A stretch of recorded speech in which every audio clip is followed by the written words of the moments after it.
You may recall last week the presidents of 3 elite U.S. universities faced condemnation over their refusal to say whether calling for the genocide of Jews violates against their policies of bullying and harassment.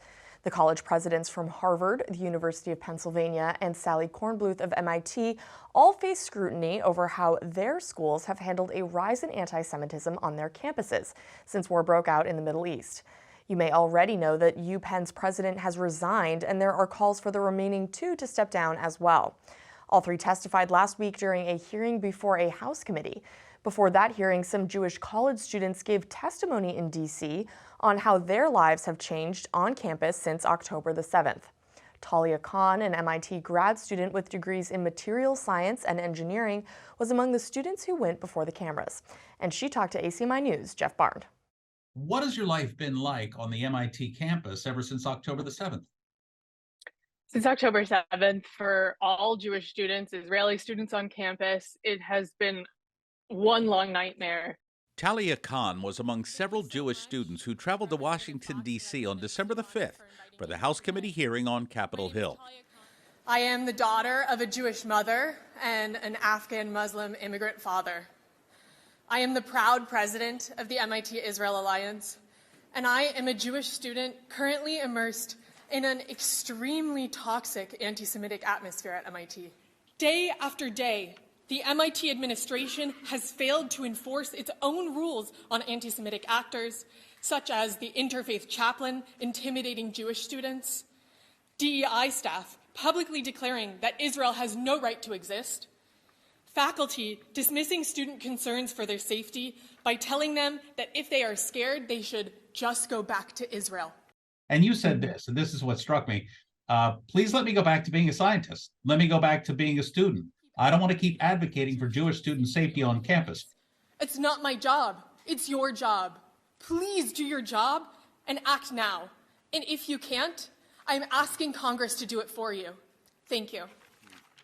What did the lawmakers on Capitol Hill tell you yesterday after what had to be a pretty harrowing day for you? Certainly incredibly grateful for all of the congressmen and women who invited me there to speak, who shed light on this huge issue, because so far it's been a grassroots effort. It's just been students reporting, students screaming at the top of our lungs, trying to contact every media outlet we possibly can, going to Twitter, writing letters, trying to get signatures.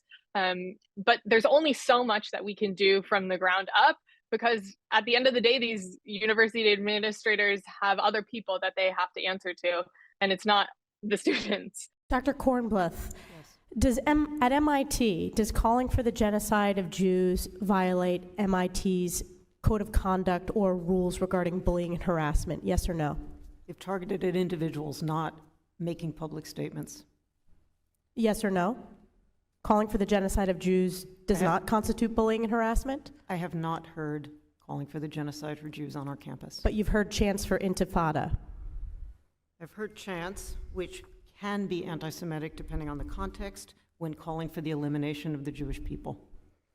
So those would not be according to the MIT's code of conduct or rules? That would be investigated as harassment if pervasive and severe. I'm sure you saw the question that she asked, that all 3 presidents failed of asking whether calling for the genocide of Jews is against university's code of conduct and qualifies as harassment. And all 3 presidents failed incredibly.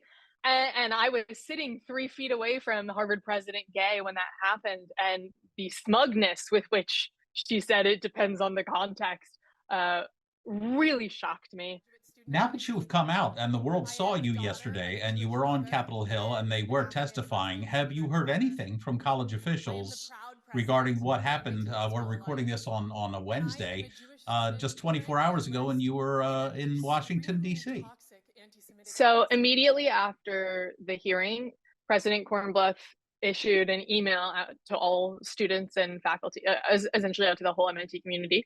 And it was pretty meaningless. It was more words calling for hope for peace and all of these things, no decisive actions or plans. MIT President Sally Kornbluth's email says in part, "After these past weeks, I know many of you are exhausted and hurting. We have to make room for each other in our hearts and in our daily lives." On the same day of our interview with Talia Khan, White House Press Secretary Karine Jean-Pierre weighed in on the December 5th hearing. Calls for genocide are unacceptable. It's vile, and it's counter to everything this country stands for. I can't believe I even have to say that. It's still mind-boggling. I think maybe I'm a little bit more numb to it, used to it now, unfortunately, but definitely took me a while to come to terms with the fact that so many people were going to be justifying what happened on October 7th and even supporting Hamas outright, which is, again, just crazy. We are living in a crazy world. ACMi called the following MIT departments for comment: the President's Office, DEI, and the Interfaith Chaplain's Office. MIT's Media Relations Department got back to us saying, in part, Sally Kornbluth has the university's full and unreserved support. Lawmakers on Capitol Hill are currently floating the idea of restrictions on federal funding for certain colleges. We'll keep you updated as events warrant.